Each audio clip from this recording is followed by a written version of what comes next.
Terus takdir kita siapa Ustadz? Ada, udah disiapkan 50.000 tahun sebelum Allah menciptakan semesta dan ditulis ulang untuk kedua kalinya 40 hari sebelum ruh ditiupkan ke dalam rahim ibu kita. Itulah kenapa ada selamatan 40 hari, 4 bulan dan seterusnya untuk mendoakan supaya takdir itu mubarak, penuh dengan keberkahan.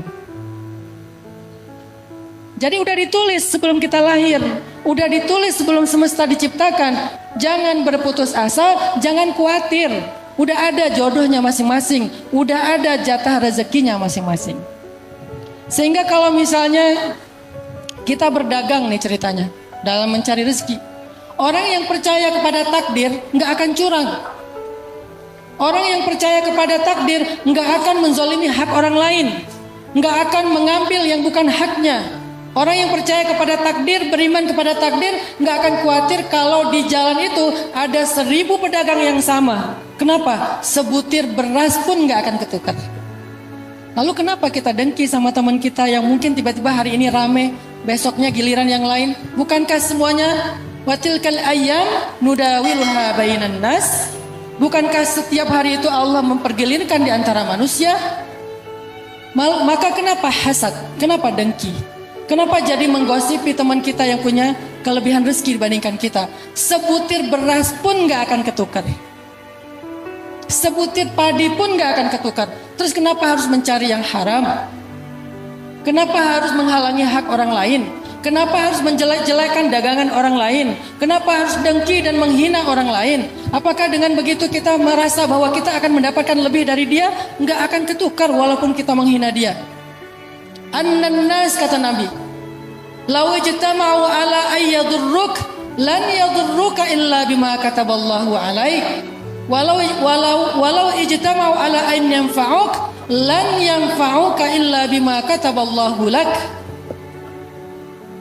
Manusia kalau mereka berkumpul pengen nyusahin kamu, pengen menyulitkan kamu, pengen mencelakai kamu, lan yadurruk, mereka nggak akan bisa mencelakai kamu, merugikan kamu walaupun sedikit, illa bima kataballahu alaik, kecuali sesuai dengan apa yang Allah tuliskan atasmu. Jadi kalau ada orang yang semuanya ngejelek-jelekin kita, terus kita kayak jadi insecure, ada nggak ya laki-laki yang mau sama saya? Setiap yang datang belum masuk ke gerbang rumah udah jelek-jelekin sama tetangga. Awas di situ ada anjing galak. Awas mertuanya atau ibunya, ayahnya itu orangnya galak banget. Orang tuanya itu arogan, orang tuanya itu pemarah, temperamen. Awas perempuan itu orangnya nggak bisa dipercaya. Semua manusia menjelek-jelekan kita, lan yadurruk, nggak usah khawatir. Itu tidak akan membuat kita jelek di mata Allah atau di mata orang yang akan menjadi jodoh kita, kecuali dia memang bukan jodoh kita. Nggak ada yang bisa merubah, teman-teman. Sehingga ayat ini, hadis-hadis tadi ngajarin orang beriman itu harusnya orang beriman itu punya yang namanya aman. Iman aman hasilnya. Karena dia beriman, dia ngerasa aman. Gak merasa terusik, gak merasa khawatir, gak merasa galau. Tidak menjadi orang yang larut dalam humum atau hammun, tidak juga dalam hazanun. Tidak sedih dan tidak khawatir. Kenapa? Karena dia beriman kepada ketetapan Allah. Itulah yang diajarkan surat Hud ayat ke-6. Mustaqarraha wa mustauda'aha, di mana tempat tinggalnya, di mana tempat rezekinya. Kadang-kadang jaraknya jauh. Saya pernah ya dari Bandung ke Cirebon. Satu hari Minggu, udah lama banget saya nggak jalan sama anak-anak. Pas hari itu saya bilang ke anak-anak, yuk kita jalan-jalan yuk. Kemana? Mereka manggil saya Baba. Karena saya dulu kuliah di Mesir, menikah di Mesir, orang Mesir kan suka manggil ayahnya Baba ya, jadi keikutan lah. Baba kita mau kemana? Kata anak-anak. Kalian mau kemana? Ya udah deh kita ke tempat itu aja yuk, Jam Matahari. Ada di salah satu pinggiran kota Bandung, Jam Matahari. Jadi jamnya itu kalau matahari condong ke satu sisi, dia akan menunjuk ke satu angka. Jam 1 siang, jam 2 siang, kayak gitu. Ya udah yuk, naik aja mobil ke arah Jam Matahari. Pas mau keluar dari tol, anak-anak bilang, aduh udah pernah ya, jadi gak terlalu seru. Gimana kalau kita ke Ancol aja, arah ke barat. Akhirnya, jadi benar nih ke Ancol, ya lanjutin gak jadi keluar tol. Baru jalan sebelum sampai Cikampek mereka bilang, tapi Ancol gitu-gitu aja ya. Gimana kalau kita cari pantai di daerah Indramayu sana? Kayaknya lebih virgin deh, nggak terlalu rame. Akhirnya balik ke kanan menyusuri Indramayu. Nyari pantai, berhenti nggak ada yang bagus, berhenti nggak ada yang cocok. Akhirnya sampailah sore-sore kita di Cirebon, nyari empal gentong. Kebayang nggak dari Bandung nyari empal gentong ke Cirebon, mutar dulu ke Cikampek, dan dulu belum ada Cipali. Jadi lewat Pantura sampai ke Cirebon. Di Cirebon kita nggak sengaja mampir di sebuah warung yang ada di pinggir jalan. Di antara sekian banyak warung, pas mampir orang yang punya warungnya curhat. Untungnya waktu itu saya belum main sosial media, jadi dia nggak minta foto. Dia curhat, dan curhatnya untungnya nggak direkam sehingga nggak viral.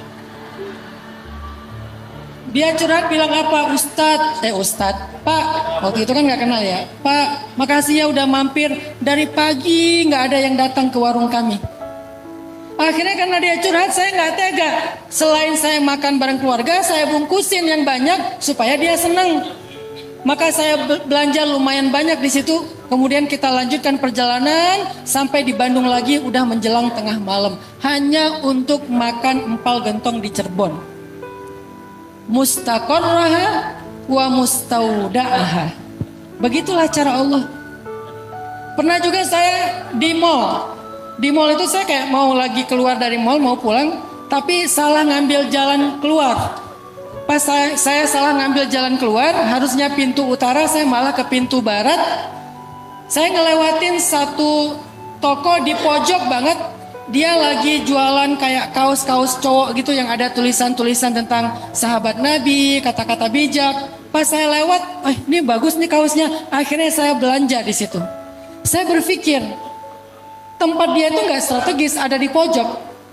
Tapi bagaimana cara dia mendapatkan konsumen? Allah mendatangkan konsumen ke tempat dia dengan cara salah milih jalan keluar dari mall. Mustaqarraha wa mustauda'aha. Rezeki kayak gitu. Sering banget saya ngalamin. Saya pernah jalan ke daerah Bengkulu. Ada acara tabligh akbar di Bengkulu, tapi bukan di kota Bengkulunya, agak di pedalaman sekitar 5 jam lah dari kota Bengkulu. Terus pas saya pulang, panitia nanya, Ustadz mau makan di restoran mana? Saya bilang, jangan restoran boleh nggak? Saya pengen makan makanan lokal di warung-warung kecil aja. Saya lebih suka makanan lokal daripada restoran yang udah mewah. Oh boleh Ustadz, nanti kita mampir aja di mana Ustadz berkenan. Jalan, tiba-tiba kita mampir di sebuah warung makan yang makanan Padang. Dan itu agak gede warung Padangnya. Pas mampir depan warung Padang, kita keluar dari mobil, saya ngeliat warungnya. Kalau warung Padang ada di mana-mana ya. Saya di Bandung juga udah pernah. Akhirnya saya belok sedikit ke sebelah warung Padang, ada warung kecil makanan lokal. Saya masuk ke situ. Ini kejadian setahun yang lalu. Pas saya masuk, mereka langsung pada gini. Saya langsung sebagai orang yang sering diajak foto langsung punya feeling. Kenal ini, kayaknya kenal ini. Dari mimiknya, dari gaya-gayanya nih kayaknya kenal. Pada gini-gini. Akhirnya saya duduk, topi saya giniin, gini aja. Terus pas saya ngomong, tuh kan kata mereka, ketahuan gara-gara suara saya. Akhirnya kata mereka, Ustadz Nanan ya. Lama-lama mereka bilang, Ustadz, salah satu yang kerja di situ, waitersnya, dia bilang gini, Ustadz, udah setahun saya istighfar berdoa supaya Allah mempertemukan saya dengan Ustadz. Setahun dia istighfar, dia ada di sebuah pelosok jalur lintas provinsi, warungnya kecil, parkirannya sempit, justru warung yang besar itu di sebelahnya, parkirannya luas. Dan waktu itu saya ditawarkan panitia untuk makan di sebuah restoran yang lain. Saya bilang saya pengen yang makanan lokal aja. Dan tak kenapa berhenti di situ, ketemu dengan dia. Dia bilang ini adalah cara Allah menjawab doa saya. Ustadz nyasar di warung saya. Akhirnya setelah selesai makan, pasti foto-foto tapi makanan gak diskon.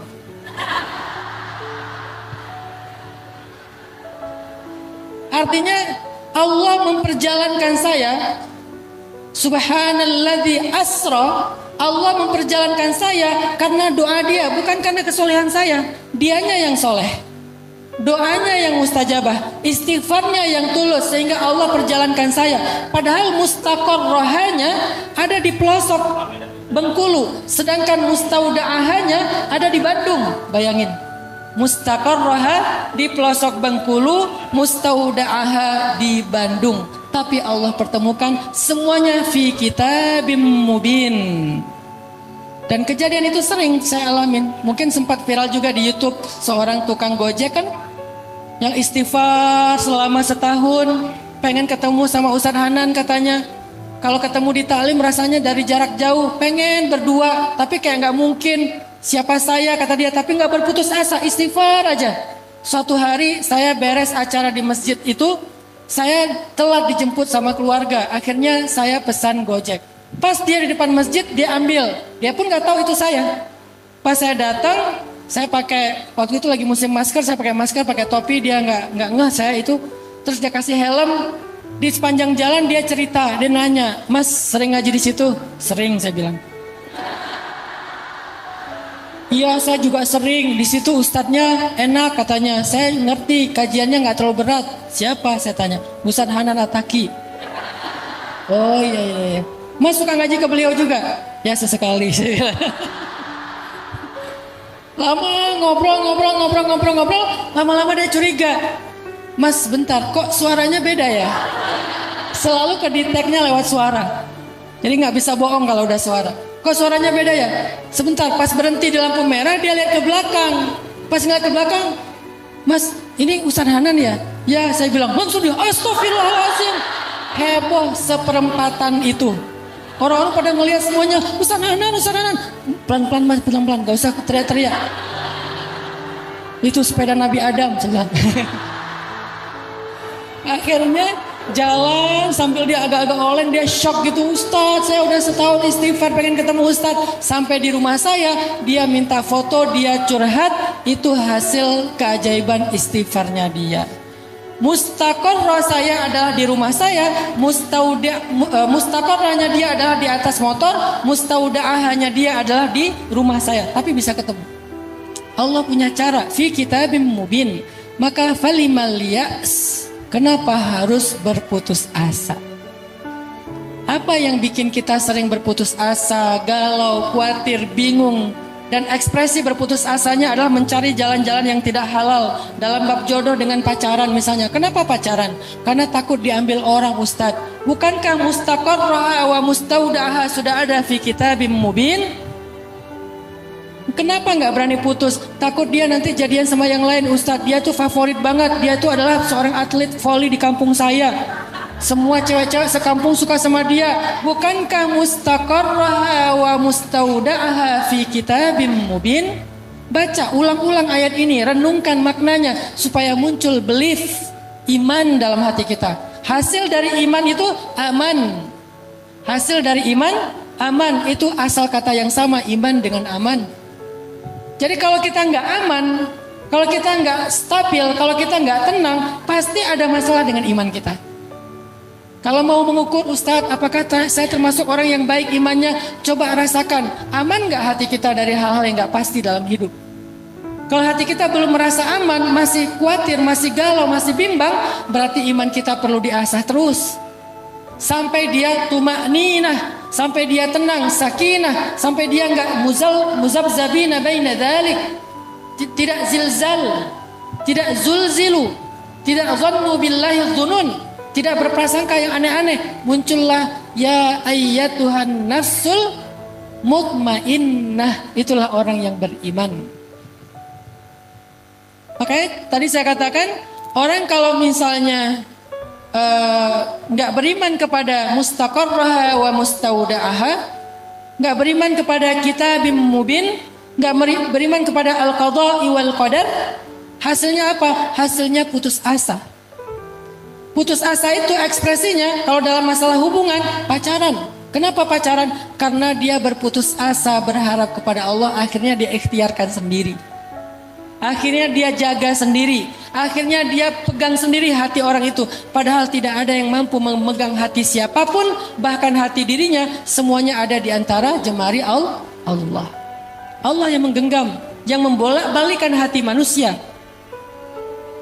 Sehingga bahkan kita aja seringkali nggak bisa mengontrol hati kita untuk suka dan tidak suka dengan siapa. Saya ini adalah hasil takdir. Aslinya saya bukan tipe istri saya banget. Istri saya bilang ada 5 tipe laki-laki yang saya amit-amit nggak mau sama dia. Kelima-limanya ada di saya. Pertama, karena istri saya orang Jawa, dia takut kalau punya suami orang Sumatera. Beda frekuensi, beda karakter, beda gaya. Ya Allah, jangan orang Sumatera. Saya Sumatera Aceh pula.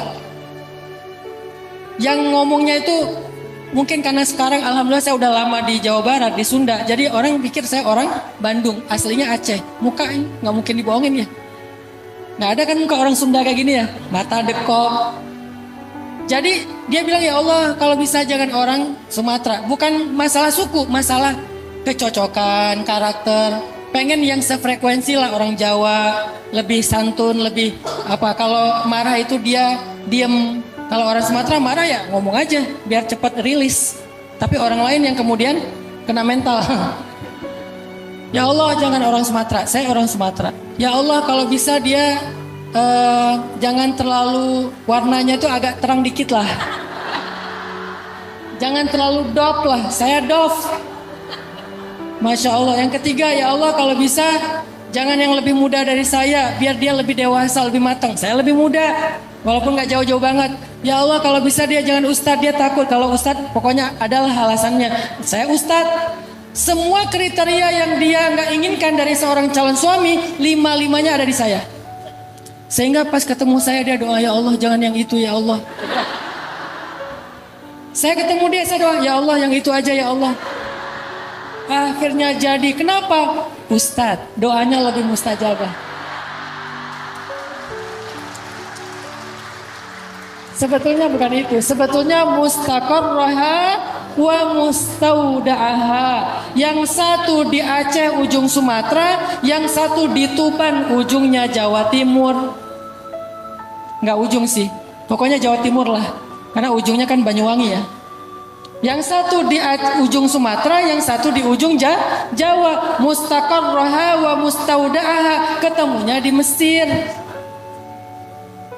Kok bisa ketemu di Mesir? Ya gimana Allah? Saya lagi ngantri beli kebab, dia juga ngantri. Pas dapat kebab punya dia saya ambil. Namanya juga cowok ya. Nih saya kasih rahasia cowok, hati-hati ya. Cowok itu jago acting. Saya ngambil punya dia, kata dia, Mas itu punya saya. Enggak, ini punya saya. Enggak, itu punya saya. Enggak, punya saya. Kan kamu dengan saya sama. Lagi ngantri beli kebab, akhirnya kenalan, akhirnya jadi lanjut. Saya telepon orang tuanya di Tuban. Pak, saya pengen ngelamar anak bapak. Oh, saya terserah anaknya. Kalau anaknya sih setuju Pak, udah oke. Padahal dia juga belum jawab. Alhamdulillah akhirnya selesai. Dipermudah oleh Allah menikahnya pas lagi haji di Mekah. Sebulan persis setelah kejadian musibah tsunami di Aceh, ibu saya meninggal dalam tsunami, keluarga saya banyak yang meninggal dalam tsunami, dan Allah sebulan kemudian mengganti keluarga baru untuk saya dari Jawa. Menikahnya di Masjidil Haram, beres semua rangkaian haji, karena nggak boleh menikah lagi ihram. Udah beres haji semuanya, menikah, istri masih di Mesir, saya di Mekah, ketemu calon mertua saya di sana. Setelah akad baru saya telepon dia, yang kita udah halal. Itu namanya menikah LDRan, menikah online. Jadi artinya, Bapak Ibu teman-teman sekalian, moral of the story, mustaqarraha wa mustauda'aha fi kitabim mubin. Allah yang udah mengatur semuanya. Fala tayasu, nggak usah khawatir. La tahzanu, nggak usah khawatir, nggak usah bingung. Serahin aja sama Allah dengan ikhtiar terbaik kita. Kalau gitu kita nggak perlu ikhtiar Ustaz. Perlu. Kenapa? Ada seorang sahabat bertanya kepada Nabi dalam hadis riwayat Tabrani. Kata dia gini, ya Rasulullah, apakah semua perbuatan kita sudah dicatat dalam takdir? Kata Nabi, ya. Kalau gitu kenapa kita beramal ya Rasulullah? Kata Nabi, beramallah kalian, karena segala sesuatu itu dimudahkan kepada apa yang dia lakukan. Jadi ikhtiar bagian dari cara kita untuk meminta kemurahan Allah mempermudah yang baik-baik bagi kita. Tapi semuanya diatur oleh Allah. Tapi kita wajib berikhtiar. Maka jangan berkecil hati kalau kita ikhtiarnya ke barat, jadinya ke timur. Memang mustaudaahnya di timur. Nyari rezekinya ke barat, jadinya di timur. Nyari jodohnya ke barat, jadinya di timur. Gak apa-apa, yang penting ikhtiar. Gak apa-apa kita salah arah, tetapi Allah akan menghargai setiap langkah kita. Gak apa-apa kita salah arah. Kita berikhtiarnya ke kanan, ternyata rezeki kita ada di sebelah kiri. Kita ikhtiarnya ke belakang, ternyata rezeki kita di depan. Gak masalah kalau kita salah arah dalam melangkah. Yang pasti Allah menghargai setiap langkah-langkah kita fisabilillah. Mustaqarraha wa mustauda'aha.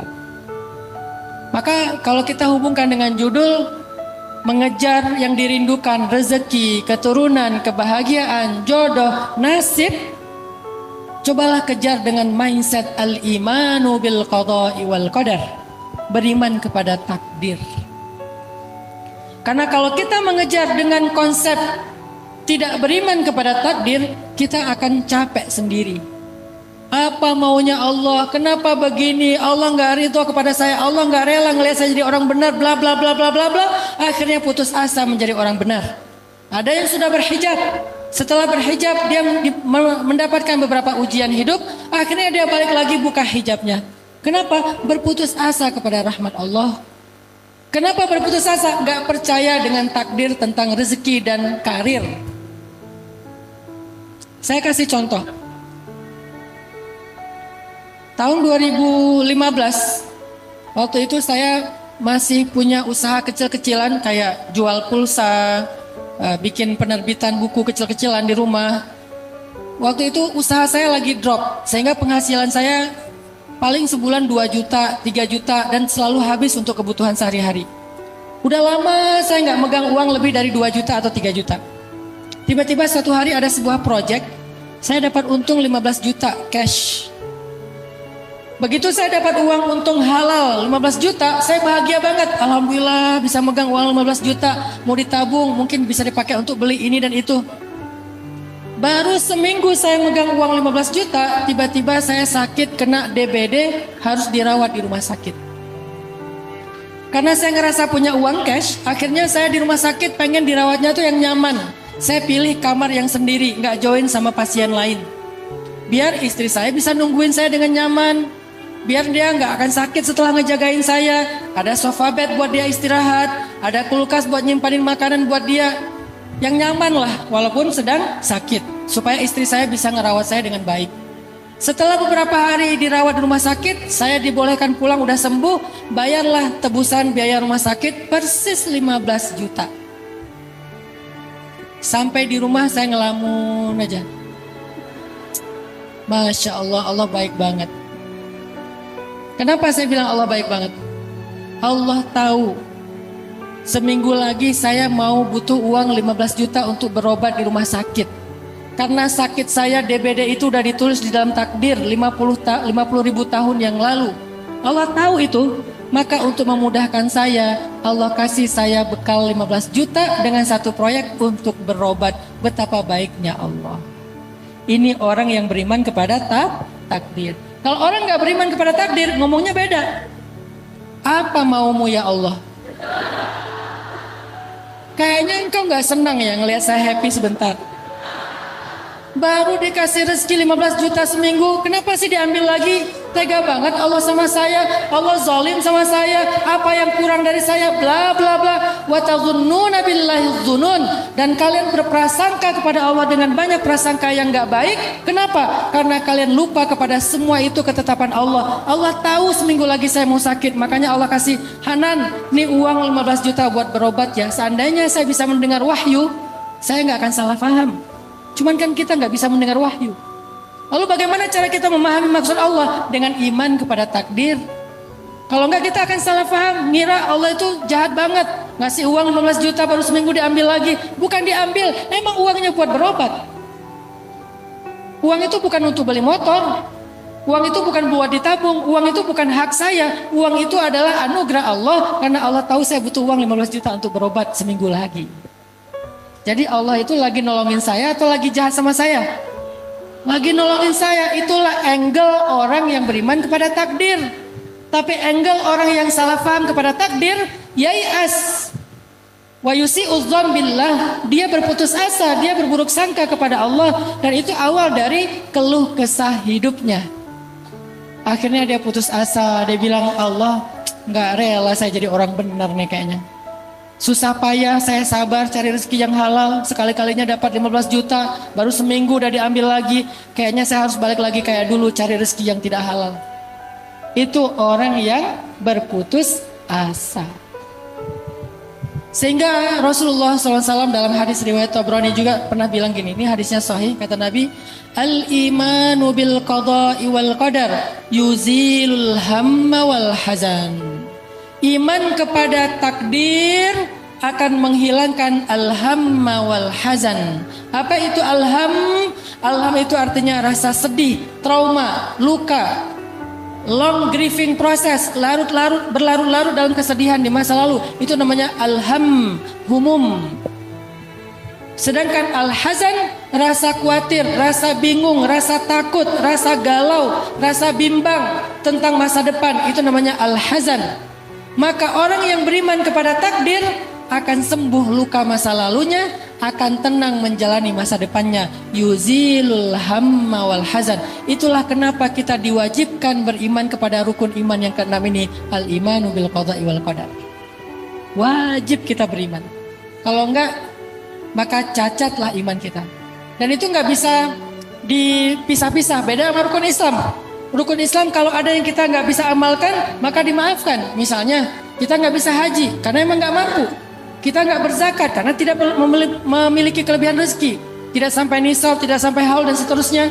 Oke, itu rukun Islam. Tapi rukun iman nggak ada satupun yang boleh kita tolak. Semuanya kita ambil.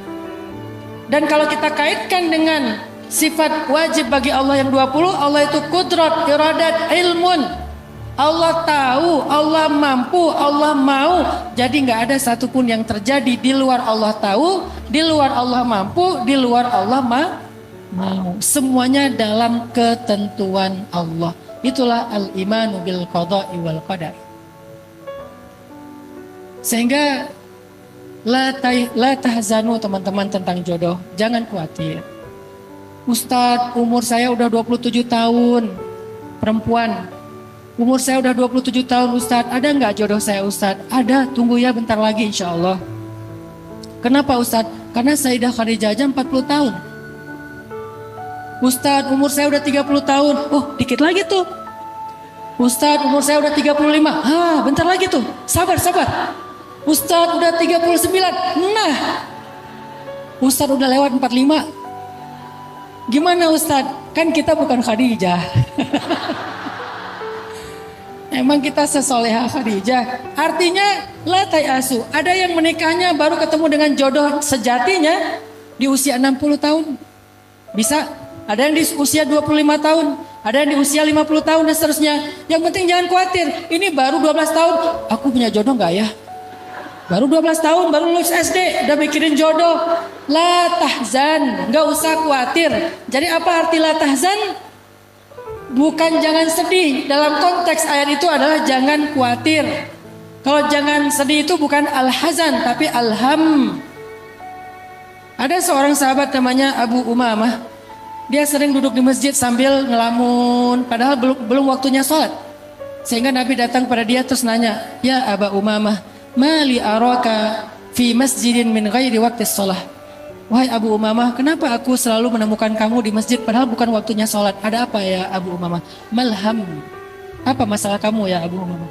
Jawaban Abu Umamah, humumun wa duyunun ya Rasulullah. Saya lagi sedih ya Rasulullah. Saya banyak hutang ya Rasulullah. Saya terjebak pinjol ya Rasulullah. Misalnya ya.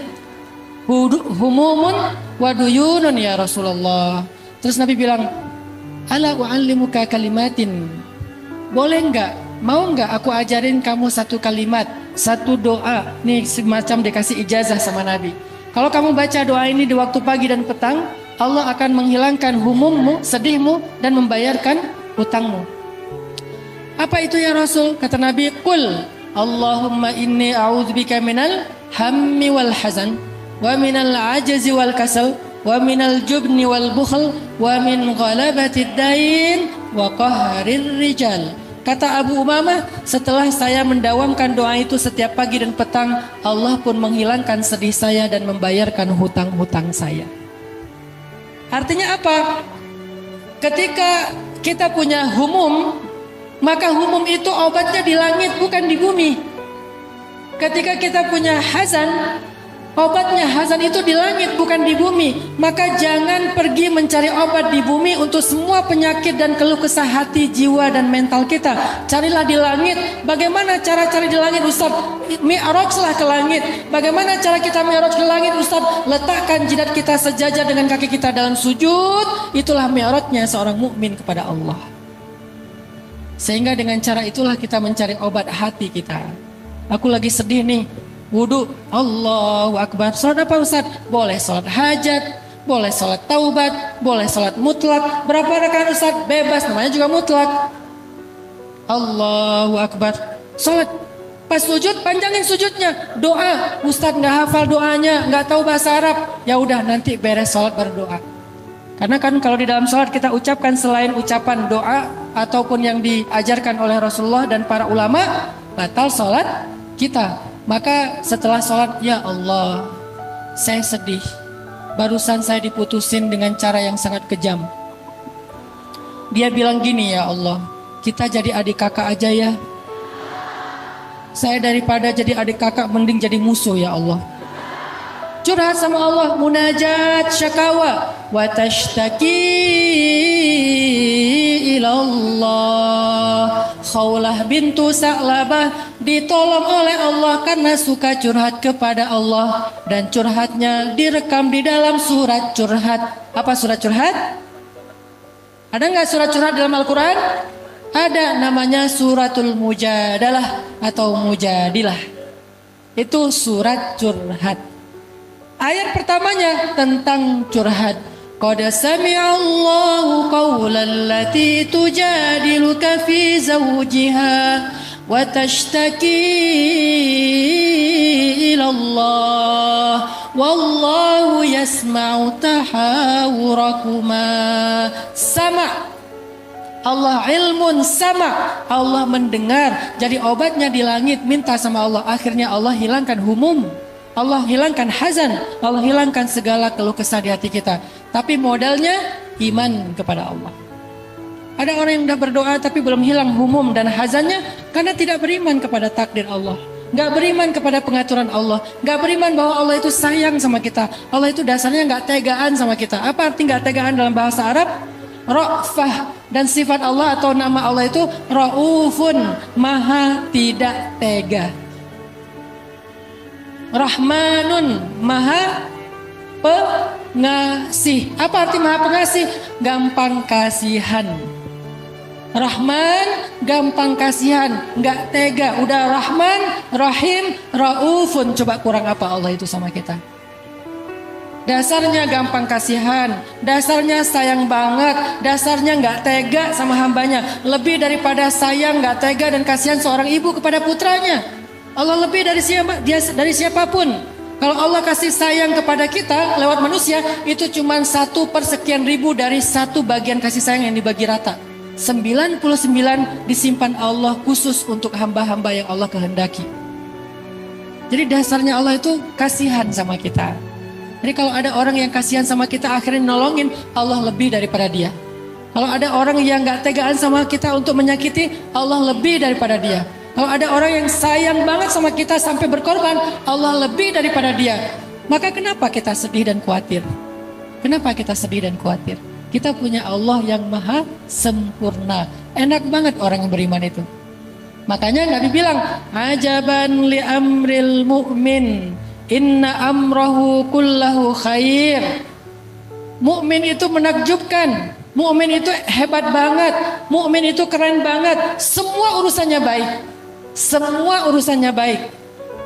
In asabathu sarra syakara fakana khairallah, wa in asabathu dharra sabara fakana khairallah, wa laysa dzalika li ahadin illa lil mu'min. Kalau dia dapat nikmat, dia bersyukur, itu kebaikan buat dia. La in syakartum la azidannakum. Kalau kamu bersyukur, Allah tambahkan nikmatnya untukmu. Kalau dia dapat nikmat, dia bersyukur, nambah nikmat, nambah kebaikan. Wa in asabathu dharra, kalau dia dapat keburukan, dia bersabar, dan di situ juga ada kebaikan. Apa kebaikan di balik keburukan? Fa inna ma'al usri yusra, inna ma'al usri yusra. Apalagi kebaikan di dalam keburukan?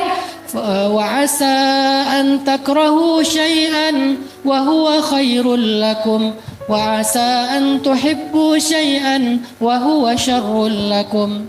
Apalagi tentang jodoh? Wa ashiruhunna bil ma'ruf fa in karihtumuhun fa asa an takrahu syai'an wa yaj'alallahu fihi khairan katsira. Perlakukanlah pasangan kalian dengan baik. Kalau kalian gak suka dengan pasangan kalian, kalau kalian mengeluhkan tentang pasangan kalian, bisa jadi kalian mengeluhkan sesuatu, padahal Allah menjadikan pada dirinya kebaikan yang sangat banyak. Artinya orang mukmin itu hidupnya inna amrahu kullahu khair, semuanya baik. Apa syarat biar semuanya baik? Iman.